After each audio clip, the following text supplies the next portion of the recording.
Hey guys, Anthony, 4x4 Diesel. Just got some further really important information for you regarding injectors, and I suppose it's mainly diesel injectors, not specific only to the 1K DFTV, but this is a 1K DFTV, but it's a Denso diesel injector and they're used in heaps of vehicles. And look, you've just got to understand mechanical wear. So I'm going to show you some wear that we found on these internal injector parts, explain what brand they are and aren't, and sort of vintage. I just want to be clear, these are DLC on the right, DLC coded, and they are worn off and they're definitely not genuine. So that's the first thing I want to point out. We're going to have more information, so as usual, stick around and watch the video.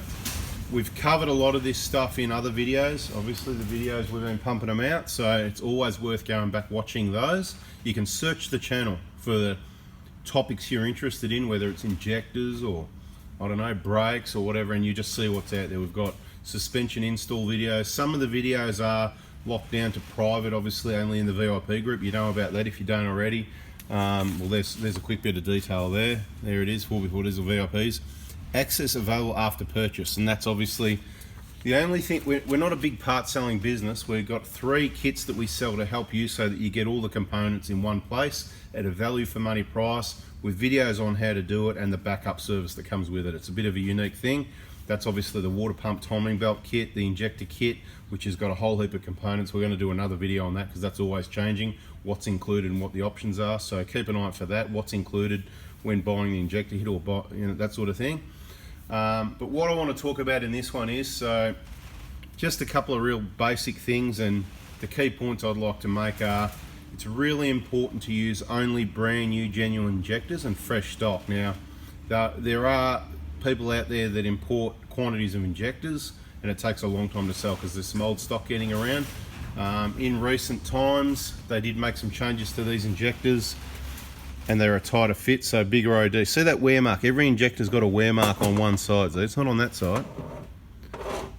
It's on that side, right? And that's because, as I've explained before, the seating area, the seat of the injector is here, all right, and that is, we can call the injector seat, seal, gasket, whatever you want to call it. They're the main important things here. There's an O-ring up here as well, right? Not so important. They say soft and pliable and whatever, long as they're genuine. Again, genuine parts.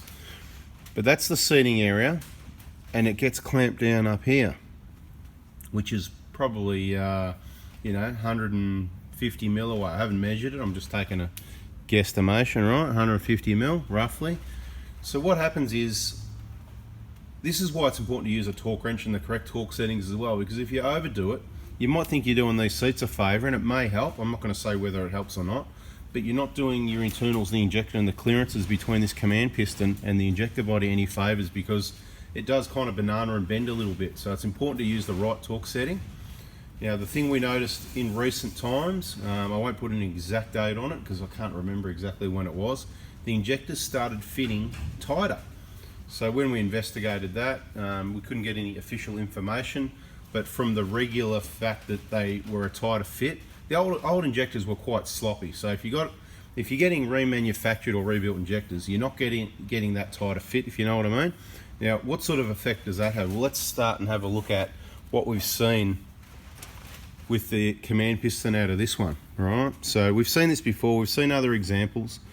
I'm going to really try hard to get it so that you can see what's going on. So might be better, is it better if I leave it on the bench and we'll bring the camera out? Let's try that.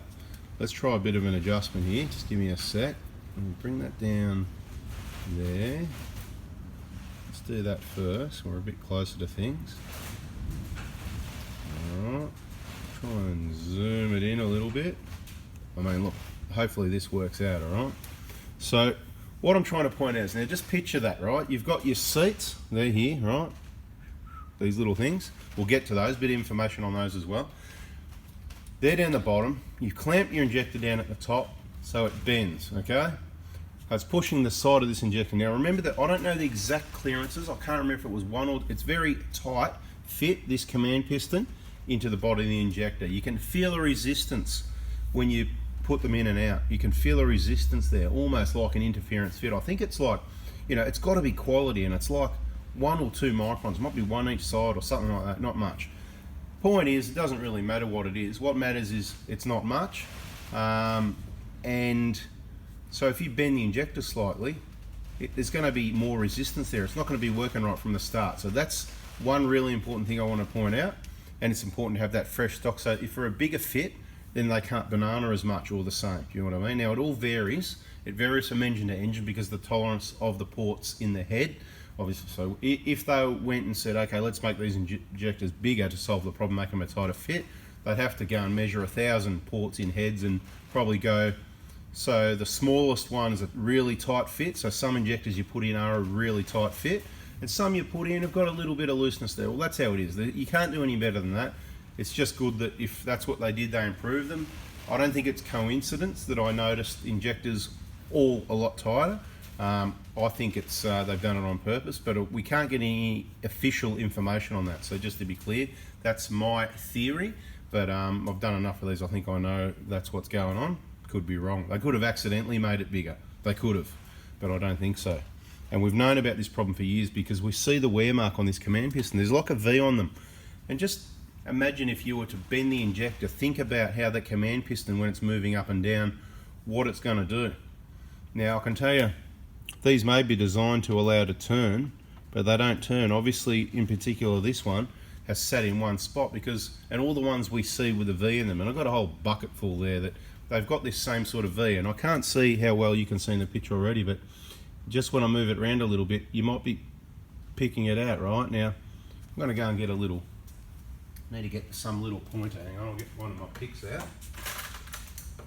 I think you can see, the people that are watching and carefully can see what I mean. And this is, I just want to say, this is where diagnostics doesn't work, because this doesn't show up on diagnostics. Well, it kind of does under some readings. It doesn't come under individual feedbacks, 1, 2, 3, and 4. Okay, so you've got a problem. If you're going to someone that's doing the traditional, they think 1, 2, 3, and 4 is like a rating for how good the injectors are.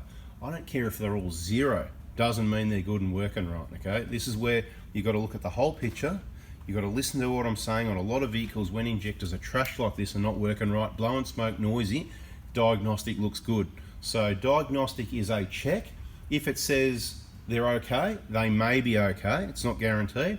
And if it says they're not okay, then they're not okay. All right. So diagnostic can tell you if there's a problem, but it can't guarantee there's not a problem. So just keep that in mind. Now, let's have a look at this command piston, right? So I'm not going to use a light because this seems to be working fairly well. The light that we've got, right? So as I roll it around, all right, look up the top right here, you'll see a line, right? And the line, it comes down from there and it comes down on an angle over this way, right? So as I roll it, see the taper on it? Back and forth, you can see the edge of it, right? And it finishes around about here, which is common. That's what we see. That's the third notch down. There's 5 notches altogether in that, right? About the third one down. You'll see, I'll keep rolling it. And it's sort of same thing, it tapers back up this side. So it's wider at the top. So it's like a V. It's wide at the top, almost say, probably 150 degrees of that 360. And down here it comes down to a point. So I hope you can see that. So I've pointed it out. Just keep moving it back and forward a little bit. I'll roll it all the way around. So you can see a bit of general wear. Have you noticed down the bottom on the opposite side? Right? Can you see the same thing, right? Right, so who else shows you this, guys? Come on, nobody else is showing you this. Do they even know? I don't know. Anyway, there it is at the bottom side there, and it goes up to there and back down there, right? Have a look at that, right? What do you reckon? You reckon that happened by accident, or do you think I'm onto something? Anyway, this is the deal. When you clamp down the injectors, that's what happens, okay? Now, they'll work like that for a while. They'll work that, look, they're not going to work as well as ones that are nice tight fit and clamp down to the correct torque specs, are they? So you want to make sure that's all right. Fresh stock, brand new only. That's why we supply new kit, all those different components from different suppliers, because there's a number of things in there you need. Doesn't all come from Toyota or Denso or whatever. There's mixed bag there.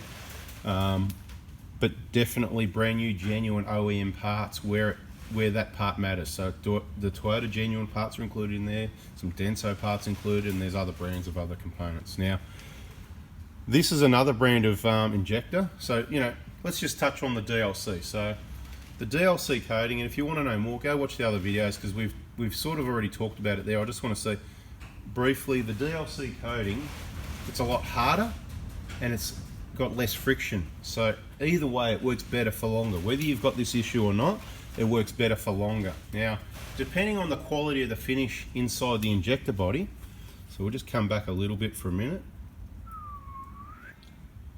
Okay, the whistle helped, didn't it? Right, we'll just come back here. Depending on the quality you've got inside here as to what's going to happen here. So just think, you know, if that internal surface was just Mickey Mouse, absolutely. Look, you know, it's going to rub up and down, not much is going to happen. The rougher it is, the more problems you're going to have, okay? Now, if you were machining them and your machine was making them worse, well, then you're going to create problems, okay?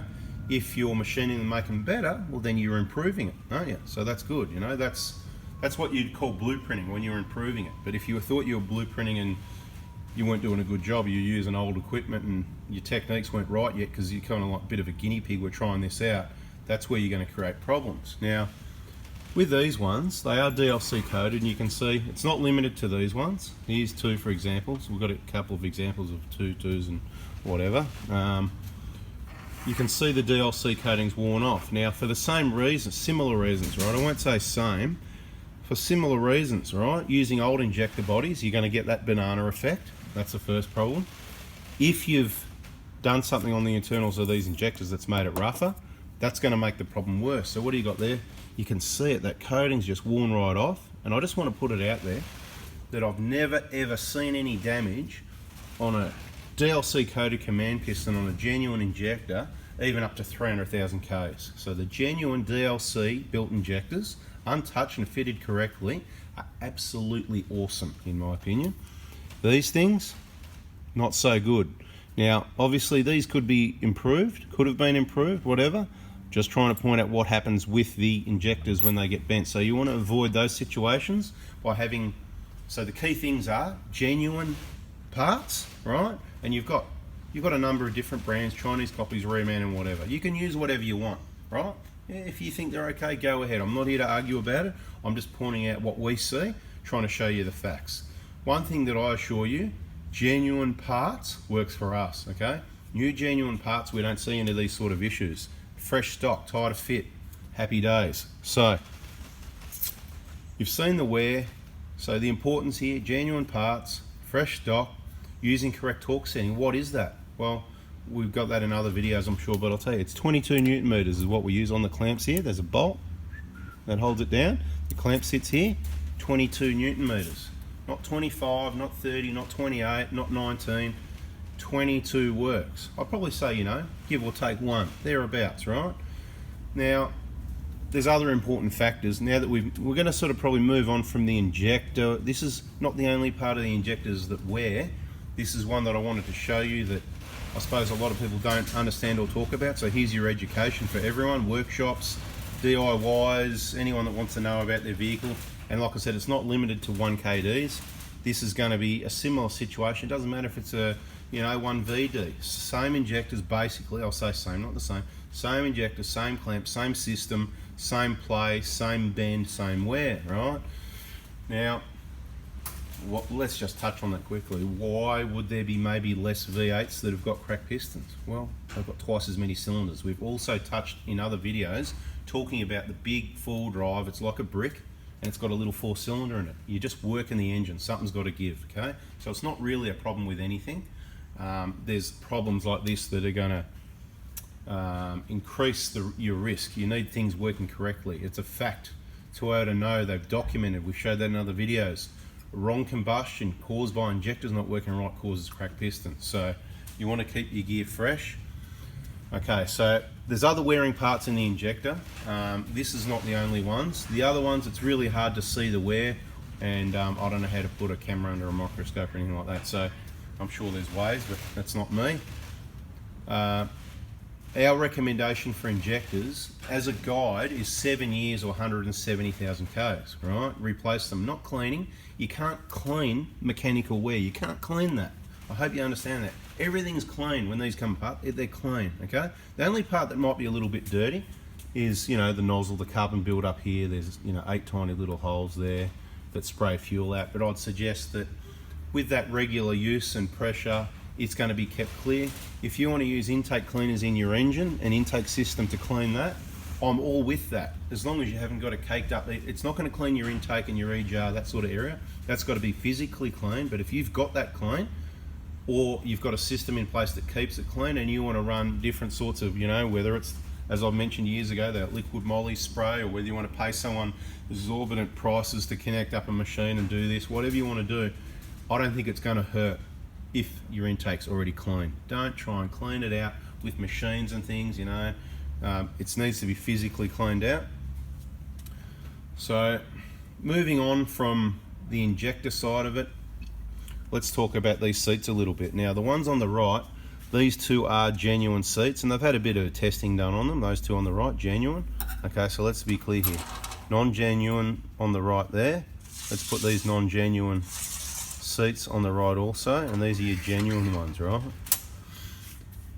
Genuine. Let's have a look at those. So let's get in a little bit closer again. We got a bit excited and zoomed. Let's zoom in again and see what happens. See how that goes. I don't know how much you can see. It's a bit crazy. But the genuine seats, excuse me, the genuine seats have always been copper. Okay, they've always been copper. They used to be copper like that. And then to improve them, which I've got to tell you, when they're installed from factory correctly like this, based on averages, they don't leak for a very long time, you know. Probably, from what I've seen, I'd normally say over 150,000 Ks before they're going to leak. In a lot of cases, over 200,000. Not much different to these, okay? But when they don't get changed, as Toyota designed, because in the design and the servicing, they actually wanted these to get changed every 40,000 when you pull the injectors out to check the valve clearances. But as we know, valve clearances often don't get checked because people need to save time. When they do check them, it's to bend the pipes, rip the cover off, leave the injectors in place, and these seats don't get changed. So they end up being in there for too long, eventually they leak. That's where I give you the 7-year 170, and we'll expand on that a little bit, possibly later in the video. 7-year 170, right?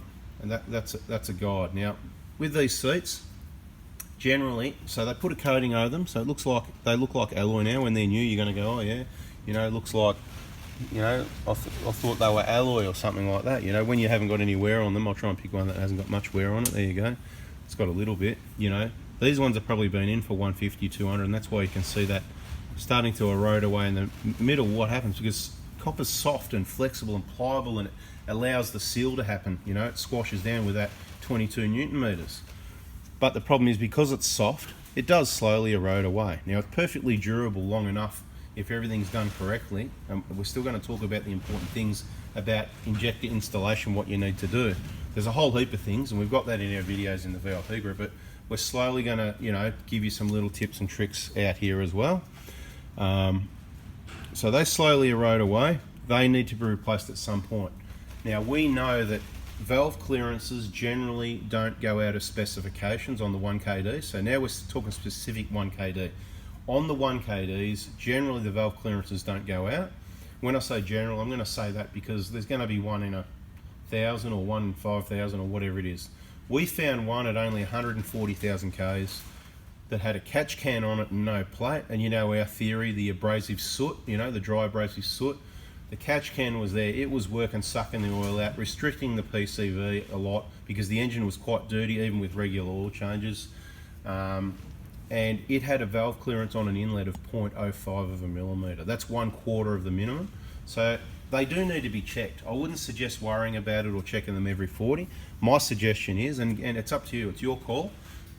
You may think it's a risk because, you know, sometimes you've got to check things more often, but you've got to calculate your risks. And we've mentioned that before, contamination to the injectors, because to check these valve clearances, these injectors, they need to come out, right? These injectors, these ones here, right, they need to come out. So, well, even if they don't come out, the fuel pipes need to come off to get the cover off. There's your risk of contamination. I believe that's a greater risk doing that every 40,000, and these components are quite expensive. You don't want to be replacing those every 40,000. You want to get as long as you can at them. We don't want waste, okay? We don't want waste, people replacing injectors unnecessarily. That's why if you do choose to buy the injector kit off us, it's not just about, you know, buying the kit, going online on a website, you do need to call me. We need to discuss it. I'm going to ask you your top questions. What year is the vehicle? How many kilometers has it done? How long have you owned it? Right? We need to get some history on it to see whether they've probably maybe been replaced or not, if they're due again, what injectors we use, where they maybe reman, did they replace the fuel pipes?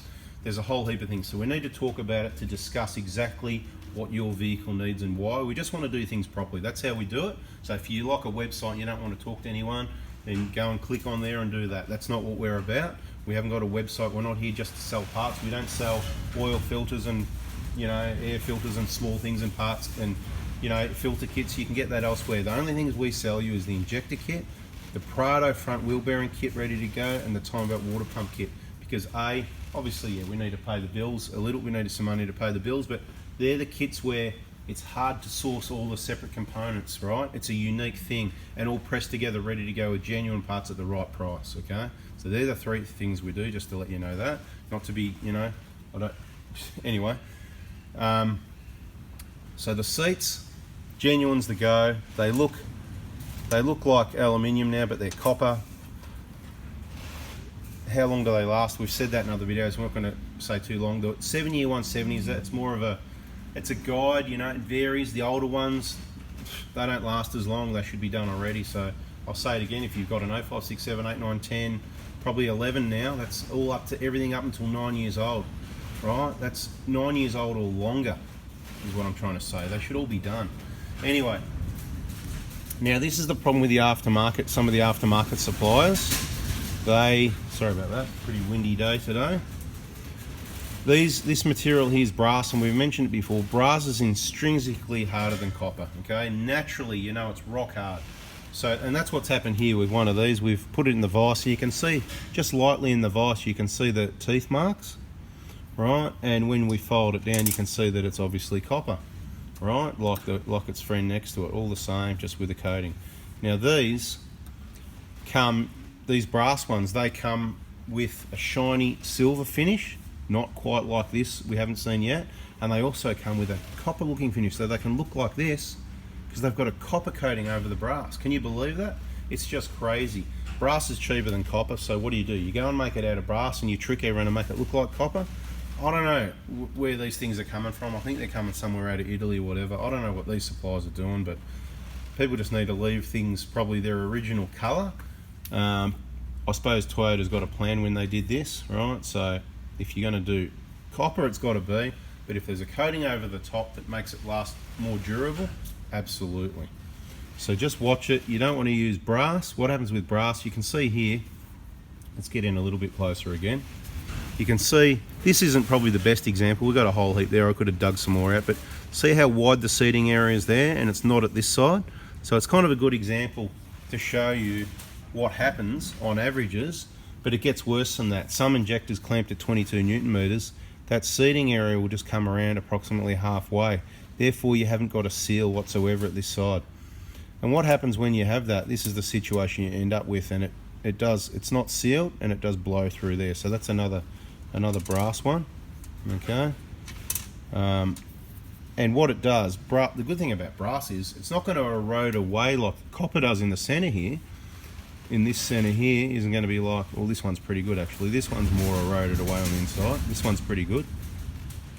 This is probably going to stay better, but what happens, because you haven't got that seating area there, the compression blows out there and it does start eroding, and there's your pathway there anyway. So, and if you haven't picked it up from other videos, that compression then blows up the body of the injector. So this seat here is leaking and it blows up here. It cooks this O-ring. It basically bakes it to it's rock hard, turns into like plastic, it cracks. And what you've got between, in this area here, is an oil gallery. Some oil comes through here, and what happens then, the oil leaks down past the O-ring, down the injector, down to this seat. And that's why when you first start it up in the morning, the next morning, or after, generally when you've done a long hot run, because your oil's its thinnest, right? So this is, if you want to really give it a test, this is what you do.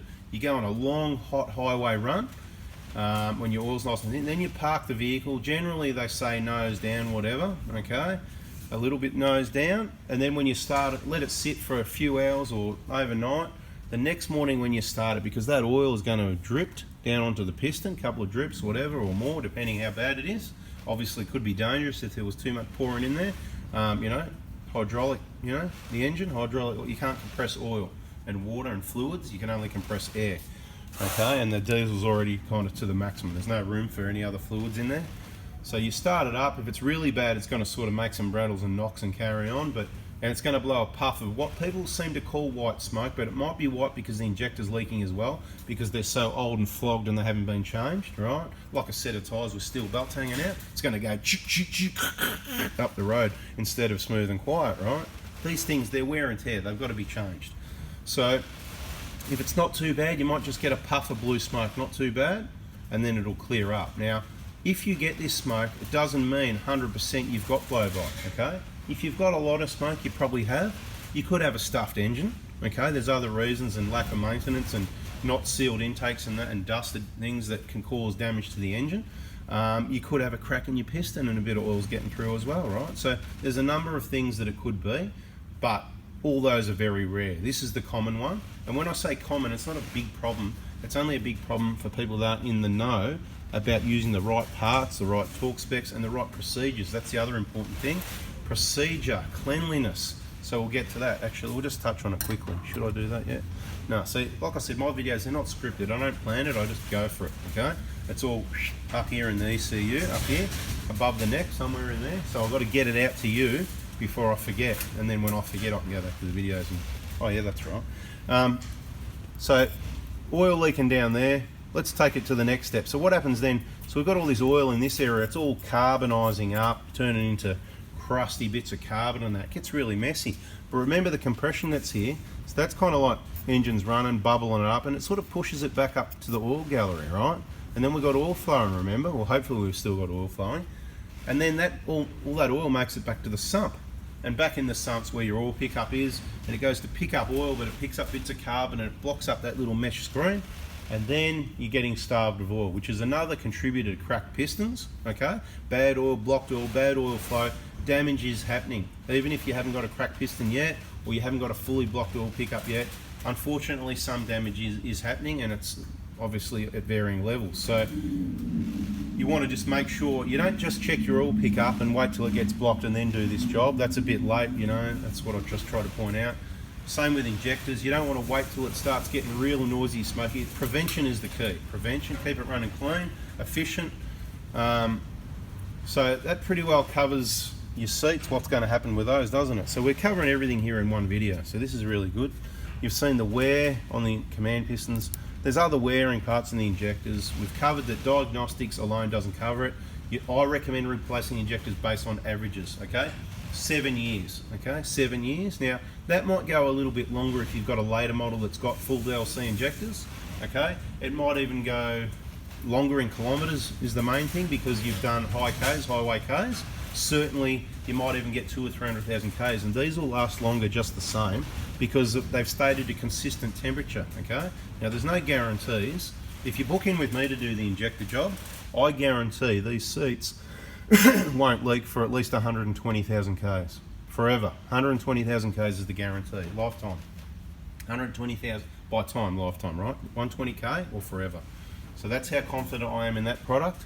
My recommendation is you don't disconnect the fuel pipes and contaminate the injectors with all the dirt and crud until that time when you're going to replace the seats, which happens to be the same time as needing to replace the injectors. So you do that whole job, you check it all together, and then you get it all back together, peace of mind, happy days, and you get away on your trip.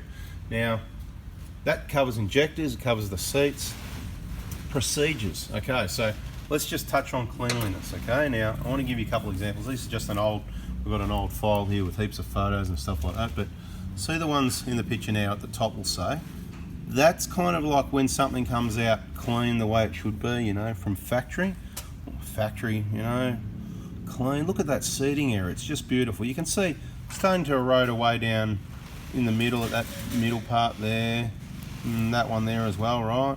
So they've got a taper on the inside and the outside of the seat, right? So you kind of gone there and there. These are probably done 200,000 Ks. Beautiful, right? I've seen enough of them original. You get to know the feel and the look of the vehicle when they haven't been touched. Then you get people that don't know how to clean ports. Now this isn't the greatest example, we've seen a lot worse than that, and we've seen the ones that where they've even reused the seats. So just have a look at those quickly, because we're going to put them down. We're going to get that out of the way, right? That's not how you do it, right? So we've seen them, the ones that are pancaked out that have been reused. That's people pull injectors out like this and they put them back in. You got to understand, people haven't got the education they need. There's so many different makes and models and vehicles. It's so technical, all these different vehicles and what you need to know to fix them.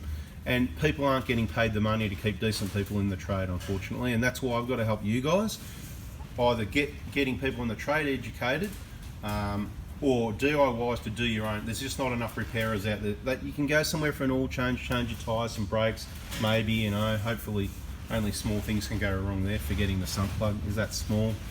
Forgetting to tighten the sump plug and it falls out. Well, with one of these engines, you probably just put the plug in, put oil in it, it'll be fine. But look, none of it's ideal, but this is a technical job where someone that really, that wind's crazy, where somebody that really knows how to take the care, time and attention to detail to do this job, because it's got to be right for the next 5 to 10 years, right?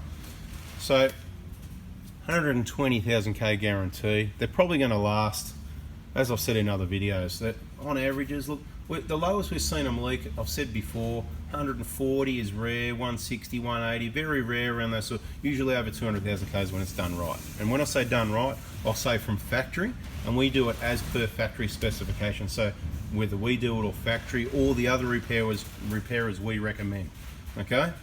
So I don't know what else I can chuck into this video. That pretty well covers all your injector wear. I don't know, but guys, that's it. You know, if you haven't already, you know the deal. We've got a few groups on Facebook and whatever, so if you do need to inquire about parts and stuff, please give me a call.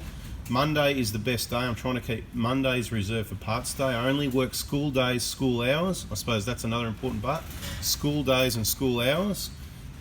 So if it's got to be out, just plan ahead if you can. Allow, you know, don't, I mean, everything's in stock. We send out stuff, you know, same day or next day, whatever, but it doesn't always work out that way. So if you can plan a couple of weeks at least in advance, that's going to be your friend, so that you make sure you get what you need in time. And we've got some other groups and pages there that are full of info, so make sure you like or follow whatever. The Prado Hospital, that's more, the Prado Hospital's more, that's your information for DIYs doing their own servicing and stuff like that. So go through all those posts. Prado Hilux 1KD injectors, that's more all your injector related information. Our main Prado group, Oz Prado crew, Oz Hilux crew. This is the, you know, injectors and engine related type stuff. 1KD Forever crew, and of course we've got the other 3 engines as well. 1GR Forever crew, 1KZ Forever crew, and 1GD Forever crew. VIP group after that, after purchase. And if you haven't already, guys, I appreciate your support, so please subscribe, give us a thumbs up, and we'll just keep the videos coming and get you educated. Let your friends know about the channel as well. As I've said before, it's not going to be just about diesel and 1KDs, that's mainly what we work on. But if we can help more people by giving information on other makes and models, then we're going to do some more of that as well. Alright guys, once again, thanks for watching. See ya.